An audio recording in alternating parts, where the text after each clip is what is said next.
Bismillahirrahmanirrahim. Assalamualaikum warahmatullahi wabarakatuh. Perkenalkan, nama saya Sahrul Ramadan selaku perwakilan dari teman-teman KKN tematik pencegahan COVID-19 kelompok 7 yang berlangsung di Desa Loa, Kecamatan Paseh. Sebelumnya di sini saya akan memaparkan atau mempresentasikan program kerja apa saja yang sudah terrealisasi di Desa Loa selama 30 hari full. Di sini salah satunya ada sosialisasi pencegahan COVID-19 ke 13 RW yang ada di Desa Loa. Nah, berikut foto-fotonya bisa dilihat. Ini adalah foto-foto sosialisasi pencegahan COVID-19 yang berlangsung ke 13 RW yang ada di Desa Loa. RW 5, kemudian ada RW 6, 7, yang ini 8, ya, terus 9 ya, sampai RW 13. Nah, selama kita melakukan sosialisasi, kita juga memberikan masker secara gratis dan juga pemakaian hand sanitizer secara gratis guna untuk mencegah penyebaran COVID-19 yang ada di Desa Loa.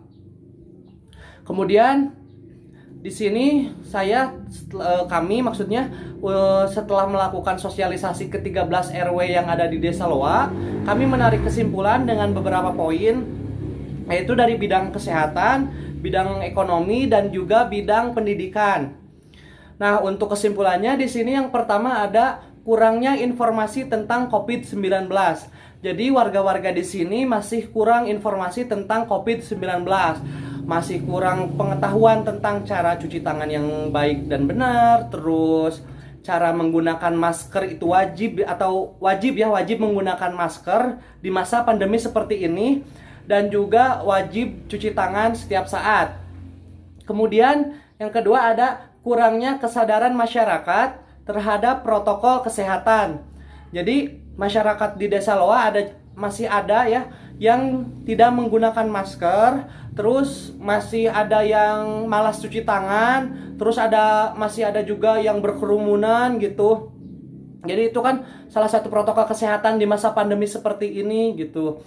Kemudian selanjutnya merasa takut memeriksakan diri ke instansi kesehatan. Nah, jadi ada warga yang misalkan ada beberapa gejala tentang COVID-19, tetapi mereka masih takut atau ragu untuk memeriksakan diri ke instansi kesehatan. Terutama masih kurang tahu gejala apa aja sih gitu yang ada pada COVID-19 ini gitu. Jadi mereka itu takut misalkan kalau diperiksa ke instansi kesehatan, jadi takutnya itu reaktif atau apa gitu. Jadi yang ditakutkan oleh warga di sini yaitu takut reaktif atau positif hasilnya. Kemudian di sini ada sadar akan kebersihan lingkungan. Nah, alhamdulillah di Desa Loa selama kami sosialisasi ke 13 RW yang ada di Desa Loa ini, untuk kebersihan mulai dari RW 1 sampai RW 13 bersih, aman dan nyaman juga. Tidak pernah terlihat sampah berserakan, terus jalan-jalan alhamdulillah bersih juga, terus pinggir-pinggir jalan bersih juga tanpa ada sampah ya. Jadi itu salah satu pencegahan COVID juga ya, tentang kebersihan di lingkungan sekitar kita. Kemudian di sini di ekonominya ada menurunnya pendapatan, banyak pegawai yang dirumahkan, kemudian dan banyak petani yang merugi karena hasil panen yang sulit dipasarkan. Nah, jadi setelah sosialisasi kami dilakukan, banyak warga di Desa Loa mengalami penurunan pendapatan, terus banyak pegawai yang dirumahkan. Nah, untuk penurunan pendapatan, banyak petani kan di Desa Loa itu, jadi mata pencahariannya itu mayoritas tentang pertanian atau perkebunan. Nah, selama pandemi ini, jadi warga-warga di sini yang pertama gagal panen, yang kedua mereka lebih memilih tidak untuk dipasarkan atau dijual karena takut mereka rugi lagi gitu kan, biaya untuk panen pakai biaya lagi gitu kan. Terus pakai biaya lagi buat dijual ke pasarnya. Jadi mereka ada juga yang memilih untuk tidak dipasarkan sama sekali daripada mengalami kerugian kembali gitu. Kemudian di sini ada kebutuhan rumah tangga meningkat. Nah, jadi kebutuhan rumah tangga meningkat di sini kan selama pandemi ini orang-orang diem di rumah gitu kan, otomatis yang tadinya di rumah cuma 1 orang atau 2 orang yang sisanya bekerja kan sekarang dirumahkan. Nah, otomatis di rumah itu jadi banyak orang gitu, otomatis kebutuhan di rumahnya pun meningkat. Kebutuhan di rumahnya pun meningkat, tetapi pemasukan yang tadinya ada jadi nggak ada gitu. Nah, mereka itu bingung di bagian itu. Jadi kebutuhan meningkat gara-gara diem di rumah aja, tapi pemasukan sangat berkurang gitu. Kemudian yang selanjutnya di sini adanya bantuan sosial dari pemerintah. Alhamdulillah di Desa Loa ini banyak ibu-ibu yang mendapatkan ya bantuan dari pemerintah. Jadi alhamdulillah pemerintah sudah merealisasikan beberapa bentuk bantuan kepada warga-warga yang ada di Desa Loa ini. Nah, untuk di sistem pendidikannya di sini ada pembelajaran menjadi sulit karena sistem daring. Jadi anak-anak di Desa Loa ini jadi sulit untuk belajar secara daring karena yang pertama ada yang tidak punya HP, yang kedua kesulitan untuk membeli kuota, ketiga jadi malas gitu. Bahkan ada yang bilang juga sejak daring anak-anak itu jadi malas, terus jadi berani ngelawan orang tua gitu. Jadi ibu-ibu di Desa Loa ini meminta agar atau semoga gitu ya pandemi cepat berlalu dan juga sistem sekolah menjadi luring kembali gitu. Kemudian di sini ada kurangnya fasilitas pembelajaran. Nah, kan di masa pandemi ini ada yang dinamakan dengan kelompok belajar. Nah, jadi kelompok belajar di sini ada sistemnya guru nyamperin ke murid, salah satu rumah murid, atau murid yang nyamperin ke rumah guru. Tapi dibatas juga gitu anak-anaknya, kelompok belajarnya. Nah, tetapi di sini juga menjadi suatu kendala karena misalkan jarak dari guru ke murid itu jauh. Jadi murid atau gurunya itu jadi salah satu masalah gitu atau faktor penyebab kurangnya fasilitas pembelajaran itu. Jadi jarak itulah intinya mah untuk fasilitas pembelajarannya. Kemudian kurangnya pengetahuan terhadap teknologi. Nah, di sini kurangnya pengetahuan terhadap teknologi itu, jadi kan sekarang sistemnya daring. Jadi sekolah itu kebanyakan online. Nah, kebanyakan di internet, tetapi di Desa Loa ini ada juga beberapa orang atau orang tua atau anak jadi masih kurang paham gitu tentang internet yang ada saat ini gitu. Jadi mereka itu masih meraba-raba gitu. Jadi harus terpaksa mau nggak mau harus bisa mengandalkan internet untuk belajar saat ini gitu. Kemudian di sini kurangnya pengetahuan terhadap teknologi, kemudian anak-anak susah dibimbing orang tua untuk belajar.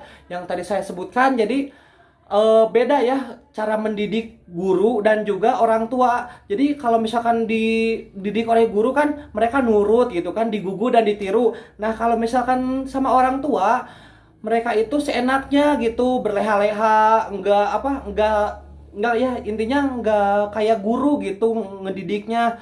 Soalnya kan mereka mungkin ngingetnya anak-anak dia orang tua saya gitu, jadi saya bebas kayaknya gitu. Makanya anak-anak jadi sulit untuk diatur dalam belajar kalau misalkan dibimbing oleh orang tua di rumah. Kemudian kelompok belajar yang tidak merata yang tadi saya sudah sebutkan ya. Jadi ada yang kebagian kelompok belajar, ada juga yang tidak. Itu faktor utamanya tadi jarak utamanya itu ya. Kemudian yang terakhir di sini ada banyaknya kendala yang dialami guru, siswa dan orang tua. Ya pasti ya yang sangat kendala yang sangat dialami oleh ketiga orang itu guru, siswa dan orang tua. Guru kan jadi susah gitu buat ngasih materi yang disampaikan, tadinya pengen perfect atau pengen sempurna gitu materi yang disampaikan, tetapi apa daya gitu hanya penyampaian via online kan tidak bisa secara maksimal kayak langsung gitu tatap muka. Kemudian yang kedua di sini ada siswa. Nah, siswa juga menjadi kendala. Kendalanya itu sulit mengerti gitu apa yang disampaikan oleh guru, karena yang disampaikan oleh guru itu online kan, jadi tidak bisa menanyakan langsung. Kalau misalkan menanyakan langsung juga tidak akan terjawab sepenuhnya seperti sekolah tatap muka secara langsung gitu. Dan yang terakhir orang tua. Nah, orang tua kebanyakan di Desa Loa ini stres, katanya bilang ngatur anak gitu, atau ngedidik mata pelajaran, apalagi katanya matematika, orang tuanya pun nggak ngerti katanya gitu. Jadi pusing lah intinya. Nah, gitu kata orang tuanya teh. Ya udah, mungkin itu saja pemaparan presentasi tentang sosialisasi pencegahan COVID-19 yang mencakup pendidikan, kesehatan, dan juga ekonomi yang berada di Desa Loa. Untuk materi selanjutnya akan disampaikan oleh rekan saya. Silakan. Ya, bismillahirrahmanirrahim. Assalamualaikum warahmatullahi wabarakatuh. Pertama-tama saya ucapkan terima kasih kepada rekan saya yang telah memaparkan pemaparan sebelumnya. Saya Suci Cita Resmi dari Fakultas Ilmu Sosial, Ilmu Politik Universitas Bali Bandung akan melanjutkan pemaparan selanjutnya, yaitu tentang UMKM yang ada di Desa Loa. UMKM yang ada di Desa Loa itu ada dua, yaitu yang diekspor sekarang karena berhubung dengan semua pelegalan yang telah ditempuh oleh UMKM tersebut, kita akan eksplor dua UMKM yang telah legal atau diketahui oleh pemerintah. Yang pertama itu ada UMKM Lodra Mandiri. Nah, UMKM Lodra Mandiri adalah UMKM yang bergabung dari dua desa, penyatuan dua desa, yaitu Loa dan Drawati. Makanya dinamakan Lodra Mandiri, yang berdiri atau dilegalkannya itu pada bulan Maret. Pada bulan Maret 2020 dilegalkan, yang langsung dinaungi oleh Diskop UKM.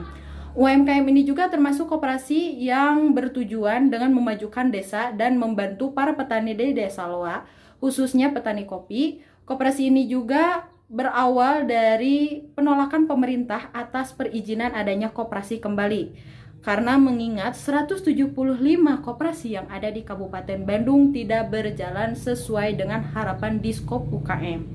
Nah, dengan semua hambatan tersebut, alhamdulillah Lodra Mandiri berhasil mendapatkan izin dari Dinas Koperasi sehingga dilegalkannya pada bulan Maret 2020. Nah, kegiatan ekspor UMKM Lodra Mandiri juga terhambat karena masa pandemi saat ini. Salah satu contohnya adalah dalam harga. Tahun kemarin mereka bisa membeli ke petani dengan harga nilai jual tertinggi 14.000. Sedangkan sekarang nilai jualnya hanya 4.000. Saking anjloknya dengan dampak pandemi pada saat ini. Koperasi ini pemasarannya telah meluas, bahkan telah hampir mencapai pemasaran di Singapura, terus Kanada dan daerah timur lainnya. Dan pengolahan yang ada di Lodra Mandiri ini itu telah berhasil mengubah cangkang kopi yang awalnya tidak berdaya atau tidak bermanfaat atau misalkan diacuhkan, bisa dirubah menjadi bahan dasar kosmetik, yang terutama adalah pupuk kopi itu tersendiri, diolah juga menjadi sebuah minuman atau teh, pengharum ruangan, dan parfum. Nah, itu untuk pengolahan dari cangkang kopi yang diolah dari Lodra Mandiri. Nah, yang kedua ada Sunda Loa Kopi. Sunda Loa Kopi adalah UMKM yang berdiri unit usaha mandiri. Pada tahun 2018, mereka baru legal atau mempunyai brand dengan Sunda Loa Kopi. Mereka berintis pada tahun 2016 dengan bermitra pada kota tetangga, yaitu Medan. Namun 2018 dengan mempunyai brand, akhirnya Pak Yayan Haryanto yang mempunyainya atau sebagai owner berusia 27 tahun berusaha untuk memasarkan secara mandiri dengan mempunyai brand dan sasaran kedai atau KP yang di wilayah di Bandung Raya. Hingga saat ini pemasaran telah meluas ke negara seberang, sama seperti Brunei, terus Amerika Serikat, karena salah satu pemasoknya juga dari Sunda Loa Kopi. Saking meluas, saking melimpah ruahnya pemasok atau pendapatan dari kopi yang ada di Desa Loa. Mungkin dicukupkan sekian untuk pemaparan dari UMKM yang ada di Desa Loa. Mohon dimaafkan atas segala kesalahan, salah-salah kata, dan pemaparan selanjutnya akan dilanjutkan oleh rekan saya. Terima kasih atas perhatiannya. Wassalamualaikum warahmatullahi wabarakatuh. Assalamualaikum warahmatullahi wabarakatuh. Perkenalkan, nama saya Anissa Sophia dari Fakultas Keguruan. Di sini saya akan menjelaskan tentang bagaimana penerapan metode kelompok belajar di Desa Loa. Selama pandemi ini, pembelajaran di Desa Loa awal-awal menggunakan sistem daring, tetapi anak-anak sangat banyak mempunyai banyak kendala untuk mengikuti pembelajaran daring ini, khususnya bagi anak-anak sekolah dasar, sehingga para guru memutuskan untuk membuat kelompok belajar. Seperti contohnya salah satu sekolah dasar di Desa Loa yang kemarin kami kunjungi. Sekolah ini membuat kelompok belajar untuk para siswanya, dan kami selaku anak KKN membantu pembelajaran tersebut dengan membantu mengajar anak-anak sekolah dasar di sekolah itu. Dan kemudian kami juga selaku anak-anak KKN di Desa Loa mengadakan sebuah les bahasa Inggris gratis yang diadakan di posko kami. Dan les tersebut diadakan seminggu sekali pada hari Jumat. Dan alhamdulillahnya banyak sekali anak-anak di Desa Loa yang antusias mengikuti les gratis tersebut. Mungkin cukup sekian dari saya. Pemaparan selanjutnya akan dipaparkan oleh rekan saya. Terima kasih. Baik, di sini selanjutnya yaitu program kerja tentang kegiatan Posyandu. Nah, di sini yaitu berpartisipasi di kegiatan Posyandu yang berada di Desa Loa. Bertujuannya itu untuk mengetahui tumbuh kembang anak di Desa Loa yang bekerja sama dengan kader di Desa Loa. Sasaran dari program kerja ini yaitu balita dan anak-anak. Jadi kita selama kegiatan Posyandu ini mengunjungi salah satu posyandu yang sedang berlangsung di Desa Loa, yaitu untuk membantu ibu-ibu kader yang sedang melaksanakan posyandu tersebut, yaitu misalnya membantu untuk penimbangan, membantu agar tidak terjadi kerumunan kayak gitu. Kemudian selanjutnya di sini ada berpartisipasi dalam kegiatan Karang Taruna. Nah, berpartisipasi dalam kegiatan Karang Taruna ini yaitu dalam acara HUT RI ke-75 pastinya bertujuan untuk menumbuhkan rasa nasionalisme dan mempererat hubungan bersama Karang Taruna di Desa Loa. Kami membantu dalam persiapan acara dan mengikuti juga jalannya acara. Jadi selama kegiatan acara tersebut, karena sedang adanya pandemi seperti ini, tidak lupa juga kami membagikan masker secara gratis, terus memberikan hand sanitizer juga secara gratis, dan juga pemberian atau pembagian leaflet ya tentang pencegahan COVID secara gratis ke warga-warga sekitar yang sedang berlangsungnya acara tersebut. Oke, di sini selanjutnya ada berolahraga bersama masyarakat. Nah, salah satunya itu mengikuti senam yang diadakan rutin ibu-ibu di Desa Loa. Nah, jadi kami mengadakan senam kemarin terakhir itu di RW 12. Jadi senam tersebut guna meningkatkan imun tubuh pada warga-warga Desa Loa agar terhindar dari COVID-19, dan juga para Karang Tarunanya juga aktif ya mengajak kami untuk ikut serta dalam badminton bersama Karang Taruna, yaitu gornya berada di Desa Loa. Nah, selanjutnya di sini ada kegiatan kerohanian. Nah, kegiatan kerohanian ini yaitu mengikuti pengajian mingguan yang berada di Desa Loa, khususnya ibu-ibu di kantor desa ya, dan menghadiri acara tabligh akbar yang diselenggarakan oleh Karang Taruna RW 6. Jadi selama pengajian itu, jadi wanita-wanita yang ada di kelompok kami mengikuti pengajian yang ada di Desa Loa serta mengikuti juga tabligh akbar yang diadakan di RW 6. Nah, selanjutnya di sini ada edukasi senam hamil. Nah, jadi edukasi senam hamil ini ditujukan kepada ibu-ibu atau teteh-teteh ya yang sedang hamil gitu, yaitu fungsinya memperlancar proses persalinan supaya otot-otot ibu hamil tidak tegang. Nah, selanjutnya di sini ke program kerja yang terakhir kami lakukan yaitu mengadakan seminar tentang pelatihan organisasi kepemudaan dan wirausaha berbasis digital marketing di masa pandemi. Jadi gunanya itu meningkatkan sumber daya manusia dan meningkatkan ekonomi kreatif dan struktural organisasi. Jadi selama kami melakukan seminar tersebut, yaitu bertempat di Gor Desa Loa, kami mengundang para Karang Taruna, mengundang para RW, mengundang Ibu Kader, Ibu PKK, serta perangkat desa lainnya untuk mengikuti kegiatan acara seminar tersebut. Sekian pemaparan laporan program kerja KKN tematik pencegahan COVID-19 kelompok 7 yang berada di Desa Loa, Kecamatan Paseh. Untuk melihat bukti-bukti atau video kegiatannya bisa dicek di YouTube kami.